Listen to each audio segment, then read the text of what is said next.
நரகத்தை பற்றி நீங்கள் உங்களை பாதுகாத்து கொள்ள வேண்டுமென்றால் அதற்கு என்னென்ன காரியங்களை நீங்கள் செய்ய வேண்டும், எந்தெந்த காரியங்களை நீங்கள் செய்யக்கூடாது என்று விளக்குவதே அல்லாஹுடைய தூதர் ஸல்லல்லாஹு அலைஹி வஸல்லம் அவர்களுடைய அழைப்பு பணியின் பெரும்பகுதியாக இருந்தது. ஒவ்வொரு சந்தர்ப்பத்தையும் ரசூலுல்லாஹி ஸல்லல்லாஹு அலைஹி வஸல்லம் அவர்கள் பயன்படுத்தி நரக நெருப்பை விட்டு நமக்கு எச்சரிக்கை செய்தார்கள்.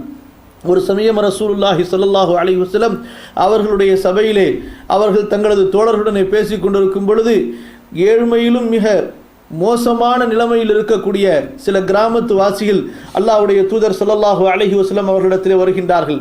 அவர்களது உடம்பிலே மறைக்கப்பட வேண்டிய கட்டாய இடங்களை, உறுப்புகளை மறைப்பதற்கு கூட ஆடை இல்லாமல் அவர்கள் அந்த குறைந்த ஆடையுடனே அந்த சபைக்கு வருகின்றார்கள். இதை பார்த்த ரசூலுல்லாஹி ஸல்லல்லாஹு அலைஹி வஸல்லம் அவர்களுடைய முகம் சிவந்தவர்களாக மிம்பரிலே ஏறுகின்றார்கள். மக்களை பார்த்து கூறினார்கள், யா அய்யுஹன்னாஸ் இத்தகுன்னார் வலவ் பிஷிக்கி தம்ரா. மக்களே, நரக நெருப்பை விட்டு நீங்கள் உங்களை பாதுகாத்துக் கொள்ளுங்கள்.